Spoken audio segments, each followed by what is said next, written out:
आप इस फैमिली की पिक्चर देखिए, लग रही है ना ये एक हैप्पी फैमिली। लेकिन इस पिक्चर को लेने के कुछ टाइम बाद ही इन 4 इनोसेंट लोगों का मर्डर हो जाता है और इस केस से साबित हो जाता है कि हम इंसान इस दुनिया की सभी स्पीसीज में से सबसे ज्यादा बेकार स्पीसीज में आते हैं। सो इस फैमिली का नाम था सेताग्या फैमिली। होपफुली मैं सही प्रोनाउंस कर रही होंगी। इस फैमिली के अंदर 4 मेंबर्स थे, जिसके अंदर थे 44 साल के मिकियो मियाजावा, उनकी 41 साल की वाइफ यसुको मियाजावा और उनके 2 बच्चे, एक 8 साल की बेटी नीना और एक 6 साल का बेटा रे। ये परिवार काफी हंसी खुशी रह रहा था। लेकिन अब आ जाता है साल 2000, दिसंबर 30, जब एक अननोन आदमी इनके घर के सामने वाले पेड़ के सहारे इनके घर की 2nd फ्लोर की खिड़की को खोल के अंदर घुस जाता है। घर में घुसने के बाद ये आदमी उस छोटे बच्चे रे के रूम में जाता है, जहां पर वो उसको स्ट्रैंगल करके मार देता है और उस टाइम रे सो रहा होता है। जब मिकियो को ऊपर के फ्लोर से आवाजें आने लग जाती हैं, तब वो घबरा कर ऊपर भागता है और वहां पहुंचकर देखता है कि उसके बच्चे को एक आदमी गला दबाकर मार चुका है। जिसके बाद वो गुस्से में आ जाता है और उस किलर से लड़ने लगता है। लेकिन अफसोस, वो किलर रे के फादर को ओवर पावर कर देता है और वो चाकू लेकर मिकियो के सर में स्टैब करता है और वो चाकू टूटकर मिकियो के सर में ही रह जाता है। यानी उस चाकू का आगे का पार्ट मिकियो के सर में घुसा रह जाता है और ऑन द स्पॉट उसकी डेथ हो जाती है। जिसके बाद उस टूटे हुए चाकू से वो इंसान, या मैं कहूंगी वो हैवान, यसुको और नीना के ऊपर वार करता है, यानी कि उन माँ और बेटी के ऊपर। वो उस टूटे हुए चाकू से उन पर तब तक वार करता है जब तक वो अच्छे से घायल नहीं हो जाती। जिसके बाद वो उन्हीं के घर के एक चाकू को उठा के उनकी हत्या कर देता है।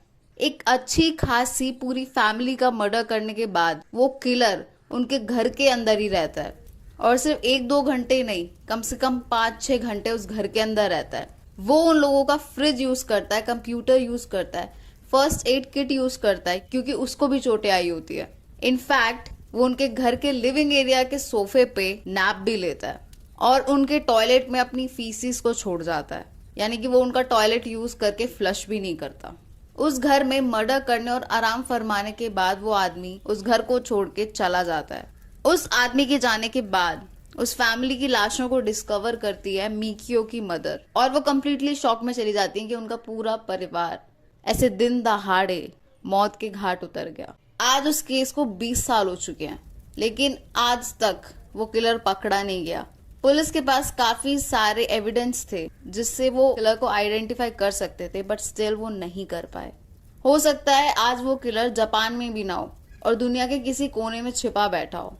लेकिन जो भी हो, ये केस काफी सैड और मिस्टीरियस है। कोई अननोन बंदा ऐसे ही 2nd फ्लोर पर चढ़कर एक फैमिली को मार जाता है और उसको बिल्कुल फर्क नहीं पड़ता और वो पकड़ा भी नहीं जाता और वो कहीं अपनी लाइफ अच्छे से जी रहा होगा एक परिवार को खत्म करके।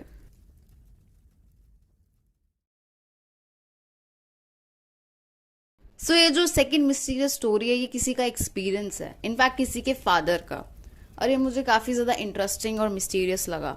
सो ये कहानी हुई 15 साल पहले, जब ये आदमी अपनी फैमिली के साथ हैदराबाद के माधापुर एरिया में रहा करता था।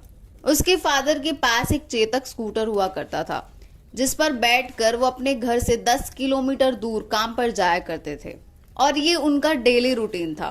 यानी कि उस स्कूटर पर वो रोज सेम वे से सेम टाइम पर जाया करते थे। काम पर जाते टाइम रास्ते में एक रेलवे ट्रैक आता था जिसको क्रॉस करना पड़ता था। वहां पर ना ही प्रॉपर रोड थी और ना ही रेलवे गेट था। सो वो आदमी जहाँ रहता था उस एरिया के सारे लोग उस सेम रास्ते को यूज करते थे कहीं भी जाने के लिए और उनके फादर भी ऐसे ही जाया करते थे। सो क्या हुआ कि एक बार जब वो इसी तरह जैसे रोज घर पे वापस आते थे रात को, तो सेम टाइम पे 10 या 11 बजे वो वापस आ रहे थे।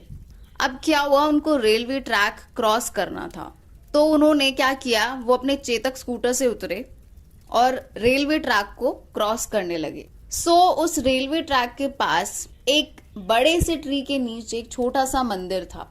तो उस मंदिर में एक बल्ब लगा हुआ था और वही एक सोर्स था लाइट का उस पूरे एरिया में, यानी कि वहां पे लाइट नहीं थी कहीं पे भी। सो उनको बड़ा मुश्किल हो रहा था उस ट्रैक को पार करना। सो लोगों को ऑब्वियसली मुश्किलें होती होंगी। एज सच कोई वहां पे फैसिलिटी नहीं थी लाइट की।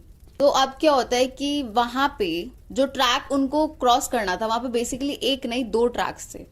सो उन्होंने एक ट्रैक तो सक्सेसफुली क्रॉस कर लिया, लेकिन जब वो दूसरा ट्रैक क्रॉस करने लगे उसी टाइम उनके स्कूटर का बैक टायर ट्रैक में फंस गया और अब वो पैनिक होने लगे क्योंकि ट्रेन की आवाज उन्हें दूर से सुनाई देने लगी थी। तो उन्होंने कोशिश की कि वो टायर को निकाल दें। उन्होंने स्कूटर खींच के देख लिया, उठाने की भी कोशिश की, लेकिन कुछ नहीं हुआ और ट्रेन की आवाज तेज होती जा रही थी, यानी कि ट्रेन उनके पास आती जा रही थी। तो उन्होंने कोशिश किया कि कोई हेल्प मिल जाए। उन्होंने इधर उधर देखा, लेकिन दूर दूर तक कोई ना आदमी था ना कोई बाइक थी उस एरिया में। लेकिन एकदम से पीछे से कोई आदमी आया जो उन्हें कहीं नहीं दिखा था इससे पहले। वो एकदम से आया था और उसने बिना कुछ बोले उनके स्कूटर को पीछे से लिफ्ट करना शुरू कर दिया। सो लिफ्ट करने के बाद वो इजी हो गया उस स्कूटर को निकालना। तो इस आदमी के फादर ने उस स्कूटर को ट्रैक से निकाल दिया। अब उसके फादर ने उस आदमी को थैंक यू बोलना चाहा, बट वो आदमी मुड़कर बिना कुछ बोले चला गया और उसके फादर ने उस आदमी की शक्ल भी नहीं देखी। लेकिन उन्हें उस आदमी की शर्ट का कलर याद था और वो कलर था पिंक। सो घर आने के बाद उन्होंने अपने बेटे और बीवी को ये कहानी सुनाई, जिसके बाद नेक्स्ट डे ही, उस इंसिडेंट के नेक्स्ट डे ही, जब उनके फादर काम पर जा रहे थे सेम जगह से, सेम एरिया से, और जब ट्रैक को क्रॉस कर रहे थे, तब उन्होंने देखा कि एक ग्रुप बना पड़ा है लोगों का और काफी ज्यादा लोग पैनिक हो रहे हैं। तो जब वो उस ग्रुप के पास गए देखने के हो क्या रहा है, तब उनके होश उड़ गए। उन्होंने देखा कि जिस आदमी ने उनकी हेल्प की थी रात को, वही सेम आदमी, वही सेम शर्ट पहन के वो आदमी, क्योंकि उनकी शक्ल तो उसने देखी नहीं थी, लेकिन शर्ट से वो पहचान गए, वो आदमी मरा हुआ पड़ा हुआ था, यानी डेड था वो आदमी।